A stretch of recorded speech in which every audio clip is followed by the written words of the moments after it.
আজকে একক স্থানীয় অঙ্কের উপর কিছু প্রবলেম আলোচনা করবো। তো একক স্থানীয় অঙ্ক বলতে কি বোঝায়? একটি সংখ্যা লিখলাম 4725। এখানে ডান দিক থেকে প্রথমে যে অঙ্কটা আছে 5, এই 5টাকে বলে একক স্থানীয় অঙ্ক। তো আমি যদি লিখি 2 টু দি পাওয়ার 2021, এইখানে 2টাকে বলা হয় বেস বা নিধান, আর যে মাথায় যে সংখ্যাটা আছে সেটাকে বলা হয় পাওয়ার বা ঘাত, বা বলতে পারি ইন্ডেক্স বা সূচক। ঠিক আছে, তো এই 2 টু দি পাওয়ার 2021 এর একক স্থানীয় মান কত হবে? অ্যাকচুয়ালি এটা কি বোঝাচ্ছে? 2021টি 2 এর গুণ। তো সেই গুণ করার পর ডান দিকে যে সংখ্যার প্রথম সংখ্যাটা পাবো সেটাই হবে একক স্থানীয় অঙ্ক। তো আমরা শর্ট ট্রিক্সে কিভাবে বার করব যে একক স্থানীয় অঙ্ক কত হবে সেটা আলোচনা করছি। প্রথমে বলি 01556 এর কথা। তো এই সংখ্যাগুলির ঘাত যে কোনো স্বাভাবিক সংখ্যাতেই একক স্থানীয় মান আমার ওটাই হবে। মানে হয়তো 5 টু দি পাওয়ার 2021 লিখেছি, তাহলে এর একক স্থানীয় মান কত হবে? এই সংখ্যাটি হবে। 6 টু দি পাওয়ার 999 লিখেছি, তাহলে কত হবে? একক স্থানীয় মান 6 হবে। তাহলে কি বললাম? 0156 এর একক স্থানীয় মান কত হবে? ওই সংখ্যাটি হবে। এবারে বলি 2, 3, 7, 8। একটা অঙ্ক আমি তার সঙ্গে লিখছি 2 টু দি পাওয়ার 2021। তো 2, 3, 7, 8 এই সংখ্যাগুলো থাকলে কি করব? ঘাতকে বা সূচককে 4 দিয়ে ভাগ করব। ভাগ করার পর যে ভাগশেষ থাকবে সেটাকে ঘাত আকারে লিখব। যদি ভাগ মিলে যায় তাহলে ঘাত হিসাবে আমি 4 কে লিখব। তাহলে এক্ষেত্রে 2021 কে যদি 4 দিয়ে ভাগ করি ভাগশেষ পাবো 1, 2 টু দি পাওয়ার 1, তাহলে কত হয়ে গেল? 2। 2 টু দি পাওয়ার 2021 এর একক স্থানীয় মান কত হয়ে গেল? 2। কিন্তু যে সংখ্যাটা 2 টু দি পাওয়ার 2020 হতো, তাহলে এক্ষেত্রে 4 দিয়ে ভাগ করলে ভাগ মিলে যাবে। তো সেক্ষেত্রে কত লিখবো? ঘাত হিসাবে আমি 4 লিখবো। তাহলে কত হবে? 2 টু দি পাওয়ার 4, 16। এই 16 এর একক স্থানীয় মান কত? 6। তাহলে উত্তর হয়ে গেল 6। ঠিক আছে, তাহলে 2, 3, 7, 8 এর ক্ষেত্রে কি করব? পাওয়ারকে বা ঘাতকে 4 দিয়ে ভাগ করব। ভাগ করার পর যে ভাগশেষ থাকবে সেটাকে লিখব। যদি ভাগ মিলে যায় তাহলে ঘাত হিসাবে আমি 4 লিখব। এবার আর দুটো নাম্বার পড়ে আছে 4 আর 9। এই 4 আর 9 এর ক্ষেত্রে সেম রুলস অ্যাপ্লাই করা যেতে পারে।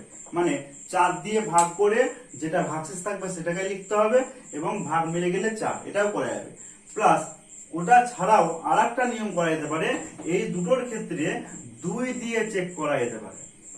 2 দিয়ে, মানে যেটা 4 দিয়ে করছিলাম সেটাই 2 দিয়ে করা যাবে। 2 দিয়ে ভাগ করে যদি ভাগ মিলে যায় তাহলে 2 লিখবো, ভাগ যদি না মিলে যায় তাহলে আমি 1 লিখবো। বা আরো সহজভাবে যদি বলি তাহলে বলবো যে 4 বা 9 এর ক্ষেত্রে পাওয়ার যদি বিজোড় থাকে, তাহলে সেম সংখ্যাটাই বসবে, মানে 9ই বসে যাবে। পাওয়ার যদি বিজোড় থাকে, তাহলে সেম সংখ্যাই বসে যাবে। আর পাওয়ার যদি জোড় থাকে তো 9 এর ক্ষেত্রে জোড় হলে 1 হবে, আর 4 এর ক্ষেত্রে জোড় হলে 6 হবে। কি বললাম? 9 এর পাওয়ার যদি বা ঘাত যদি বিজোড় থাকে, মানে হয়তো দেখা গেল 4 two the power 19, 4 two the পাওয়ার 19 এটা হচ্ছে পাওয়ার বিজোড়, তাহলে এটা 4 হয়ে যাবে। 9 টু দি পাওয়ার হয়তো 21 সংখ্যা বিজোড়, তাহলে এটা আমার 9 হয়ে যাবে। কিন্তু যদি জোড় হয়ে যায় 4 টু দি পাওয়ার আমি হয়তো 16 লিখলাম, জোড় সংখ্যা, তাহলে কত হবে? এক্ষেত্রে 6 হয়ে যাবে।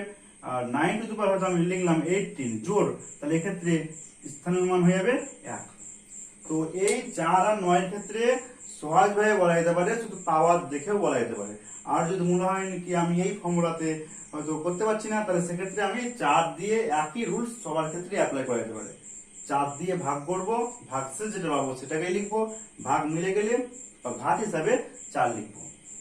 এবার সুবিদ দাসের বই থেকে প্রবলেম আলোচনা করবো।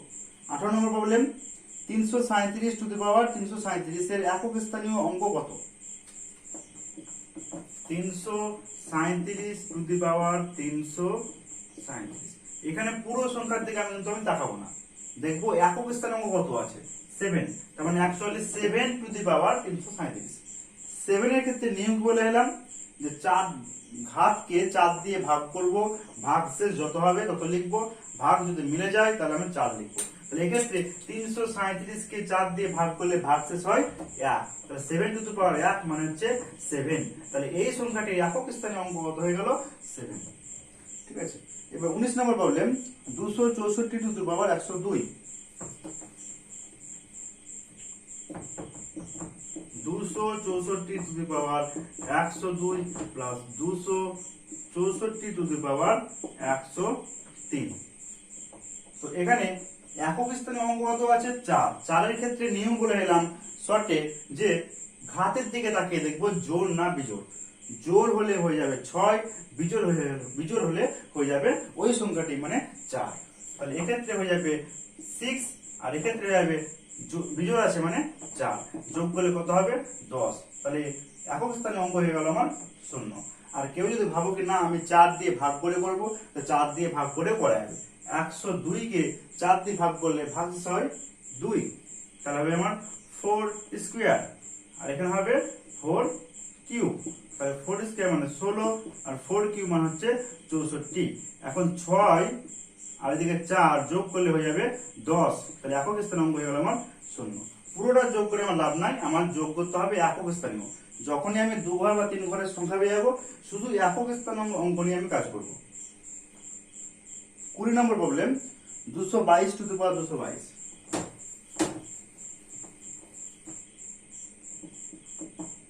222 টু দি পাওয়ার 222 এর স্থানীয় অঙ্ক। তাহলে এখানে একক স্থানে কি আছে? 2। তাহলে 2 টু দি পাওয়ার 222। তাহলে 2 এর ক্ষেত্রে ঠিক 4 দিয়ে ভাগ করতে হবে। তাহলে এক্ষেত্রে 4 দিয়ে ভাগ করলে ভাগশেষ পাবো কত? 2। তাহলে 2 স্কয়ার মানে 4। একক স্থানীয় অঙ্ক হয়ে গেল আমার 4। 21 নম্বর প্রবলেমে বলা হয়েছে n স্বাভাবিক সংখ্যা হলে 3 cube two the power 4n plus 2 এর একক স্থানীয় মান কত? তো এখানে বলি 3 cube two the power 4n, এখানে দুরকম করে অঙ্কটা করা যেতে পারে। 3 কিউব মানে 27 two the power 4n plus 2, এভাবে করা যেতে পারে। বা এই 3 আর 4n এর পাওয়ার গুণ করে করা যেতে পারে, মানে 3 টু দি পাওয়ার তখন হয়ে যাবে 12n প্লাস 2। তো দুটো ভাবে অঙ্কটা করা যাবে। এবারে বলি যে এই অঙ্কটা যদি করি, এইভাবে যদি করি, তো 7 টু দি পাওয়ার কত হচ্ছে? 4n। 7 এর ক্ষেত্রে রুলস কি বলে দিলাম? পাওয়ার কে সূচককে 4 দিয়ে ভাগ করতে হবে, ভাগ মিলে গেলে 0, আর ভাগ না মিলে যেটা আমার ভাগশেষ হবে সেটাকে আমার লিখতে হবে। তো 4 এর মানে কি? 4 ইন্টু n, যেখানে n হচ্ছে স্বাভাবিক সংখ্যা 1 2 3 4 5 6 এগুলো।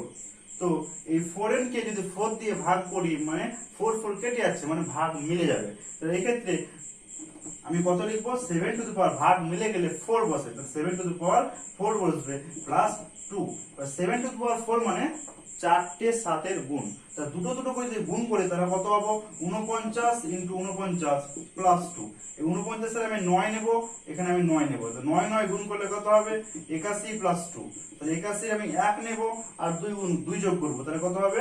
3। তাহলে একক স্থানে হচ্ছে আমার 3। পুরোপুরি আমার যেখানে যোগ করার দরকার নেই, আমি একক স্থান নিয়ে শুধু কাজ করবো। এইভাবে যদি করা হতো তাও হবে। তাহলে 12n আছে মানে কি 12 ইন্টু n আছে, তাহলে এখানেও যদি 4 দিয়ে ভাগ করে 4 কেটে যাবে, তার মানে ভাগ মিলে যাবে। তাহলে এক্ষেত্রে ভাগশেষ কত হবে? 0। তার মানে আমি কত লিখবো ঘাত হিসাবে? ঘাত হিসাবে 4 লিখবো, প্লাস 2। 3 টু দি পাওয়ার 4 মানে কত হবে? 81 প্লাস 2।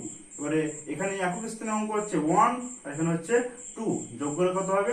3। তাহলে উত্তর আমার একই আসছে। অঙ্কটা দুরকম করে করা যেতে পারে, এর ভিতরের কাজটা করে করা যেতে পারে, বা পাওয়ারের কাজটা আগে করেও করা যেতে পারে।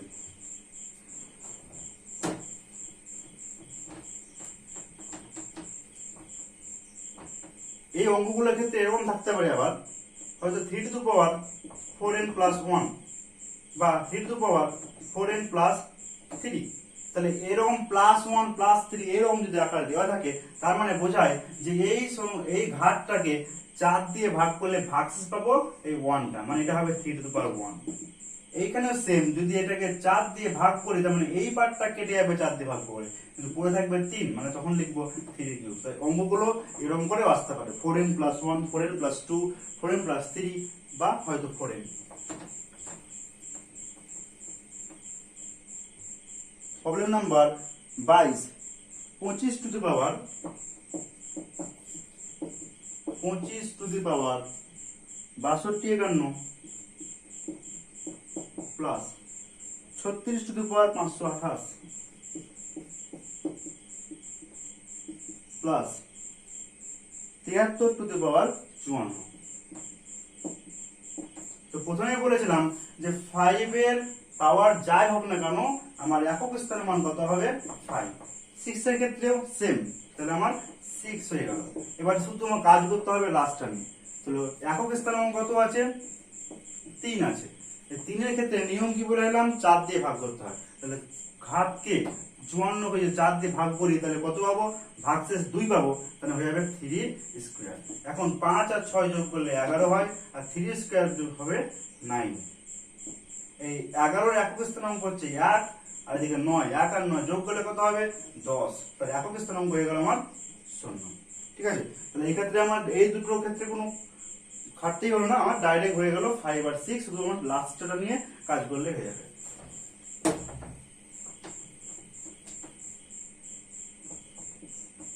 तेईस number problem 55 to the power 3110 plus 23 to the power 5810, 23 to the power 5810 plus 42 to the power 312। তাহলে এখানেও সেম 55 আছে 5 আছে, মানে একক স্থানাঙ্ক কত হবে 5। এটার ক্ষেত্রে শুধু ভাগ করতে হবে। এখানে আছে 3, তাহলে 5810 কে যদি আমি 4 দিয়ে ভাগ করি তাহলে কত হবে, 4 দিয়ে ভাগ করার ক্ষেত্রে নিয়ম হচ্ছে কি লাস্টের শুধু দুটো ঘরকে ভাগ করতে হয়। তো এটা আমি অবশ্য আগের ভিডিওতে আলোচনা করেছিলাম। তো সেক্ষেত্রে 10 কে যদি ভাগ করি 4 দিয়ে তাহলে ভাগ পাবো 2, তাহলে হয়ে যাবে 3 স্কয়ার। প্লাস এখানে সেম যদি 12 কে ভাগ করি ভাগ মিলে যাবে, তার মানে আমার লিখতে হবে ভাগ মিলে গেলে টু দি পাওয়ার 4। এখানে একক স্থানাঙ্ক হচ্ছে 2, তাহলে হয়ে যাবে 5, 3 স্কয়ার মানে 9, আর টু দি পাওয়ার 4 মানে হচ্ছে 16। ঠিক আছে, তাহলে আমি যোগ করব, এই একটা যোগ করব না, এখানে 6 যোগ করব। তাহলে 6 আর 5 হচ্ছে 11, 11 আর 9 হচ্ছে 20, তাহলে একক স্থানাঙ্ক হয়ে গেল আমার 16। ঠিক আছে, এবার প্রবলেম নাম্বার 24, 11 × 13।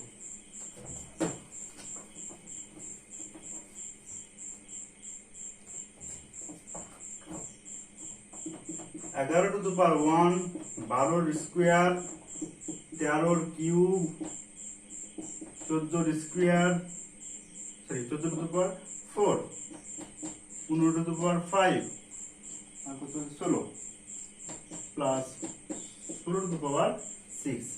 তো এখানে বলেছিলাম 1, 5, 6 আর 0 এর ক্ষেত্রে ওই সংখ্যায় হয়। তাহলে এখানে আমার বসে গেল 1 টু দি, এখানে 11 ভাববো না, আমি 1 ভাববো। তাহলে 1 এর মাথায় 1 আছে মানে 1 হলো।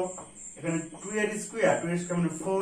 এখানে 3 এর কিউব, 3 এর কিউব মানে হচ্ছে 27 প্লাস এখানে আছে 4, 4 এর ক্ষেত্রে বলে গেলাম পাওয়ার জোর আছে না বিজোড় দেখবো। 4 এর পাওয়ার জোর আছে মানে কি হবে 6 হবে, 6। আর এই ক্ষেত্রে হবে 5, আর এখানে 6। 5 আর 6 এর ক্ষেত্রে সেম নাম্বারই হয়। এবারে যোগ করব, তো এখানে আমি শুধু 7টা নিয়ে যোগ করব, 2 কে যোগ করার আমার দরকার নাই। তাহলে 5 আর 1 আছে 5, 5 এর সাথে 12, 12 18, 18 আর 5 24, 24 আর 5 হচ্ছে 29। তাহলে একক স্থানের অঙ্ক হচ্ছে আমার 9। 25 নম্বর প্রবলেম। তো এই প্রবলেমে কি আছে 2, 3 আর 7 একক স্থান হিসেবে আছে। তো এই তিনটার ক্ষেত্রে একই নিয়ম, 4 দিয়ে ভাগ করতে হবে। ভাগ করার পর যত ভাগশেষ থাকবে তাকে খাতাকারে লিখবো, ভাগ মিলে গেলে 4 লিখতে হবে। তো এই অঙ্কটা তোমরা নিজেরা করবে। এবার এই প্রবলেমটার জন্য করি। তো অনেকগুলো সংখ্যা গুণাকারে আছে, তো এই সংখ্যার একক স্থানীয় অঙ্ক কিভাবে বার করবো।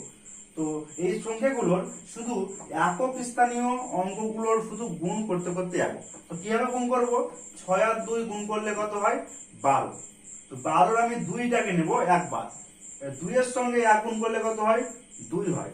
2 এর সঙ্গে 3 গুণ করলে কত হয় 6 হয়। 6 এর সঙ্গে 9 গুণ করলে কত হবে 6 9 54 হয়। তাহলে 54 এবার আমি 4 নেব, 5টা বাদ দিলে গেল।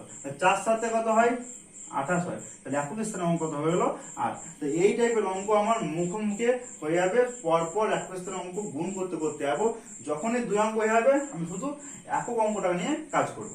কিন্তু এই অঙ্কতে যদি দেখো যে কোনো জায়গায় 5 আছে, এখানে একক অঙ্ক হিসাবে 5 আছে, তো দেখবো যে 5-এর সঙ্গে অন্য কোন সংখ্যার একক স্থানীয় অঙ্ক জোড় সংখ্যা আছে কিনা। যখনই একটা জোড় সংখ্যা পেয়ে যাবো, 5 দুগুণে গুণ করলে কত হয়ে যাচ্ছে 10 হয়ে যাচ্ছে, তখন একক স্থানীয় অঙ্ক শূন্য হয়ে যাবে।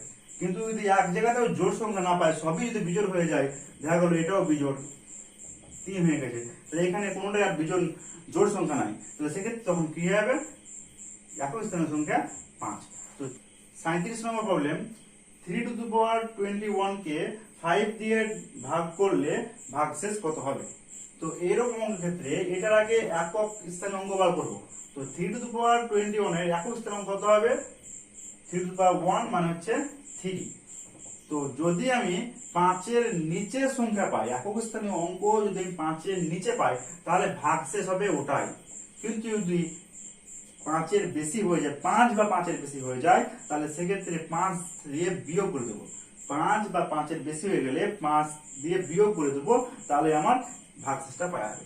যদি এই ক্ষেত্রে আমার 7 আসতো, তাহলে 7 থেকে 5 বিয়োগ করলে কত হবে 2, 2 হয়ে তো ভাগশেষ। তাহলে কি বললাম, 5-এর নিচে হলে ওটাই ভাগশেষ হবে, এবং 5-এর বেশি হয়ে গেলে বা সমান হলে 5 থেকে বিয়োগ করতে হবে, 5 দিয়ে বিয়োগ করতে হবে। বেশ, 38 নম্বর problem, 1001 to the power 2008 plus 1002 এর স্থানীয় মান। তো বলেছিলাম যে একক স্থানীয় মান কত আছে, এখানে 1। একের পাওয়ার যতই হোক না কেন, একক স্থানীয় মান কত হবে, একই হবে। তাহলে 1 প্লাস এর একক স্থানীয় মান কত আছে 2, তাহলে 1 প্লাস 2 মানে হয়ে গেল 3। 39 নম্বর প্রবলেম, এখানে এর একক স্থানীয় অঙ্ক কিভাবে করবো, এখানে একক অঙ্ক আছে 7, তাহলে 7 টু দি পাওয়ার 245 এরই একমাত্র একক স্থানীয় অঙ্ক বার করবো। আর এইটার একক স্থানীয় মান কত হবে, 1 আছে মানে ইনটু 1, তাহলে একমাত্র আমার এটারই একক স্থানীয় অঙ্ক বার করলেই অঙ্কটা চলে আসবে। তো এটা নিজেরাই করে নেবে।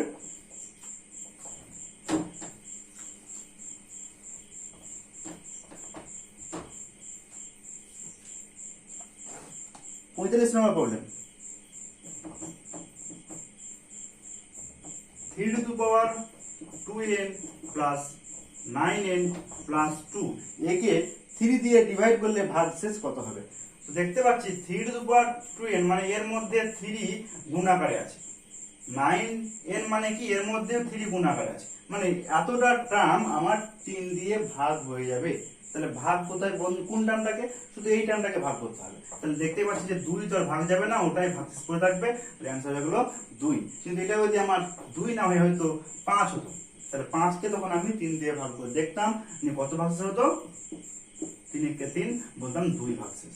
ঠিক আছে, তাহলে এই দুটো টার্ম আমার 3 দিয়ে ভাগ মিলে যাচ্ছে, তাহলে শুধু আমার লাস্টের টার্মটাকে চেক করে দেখতে হবে।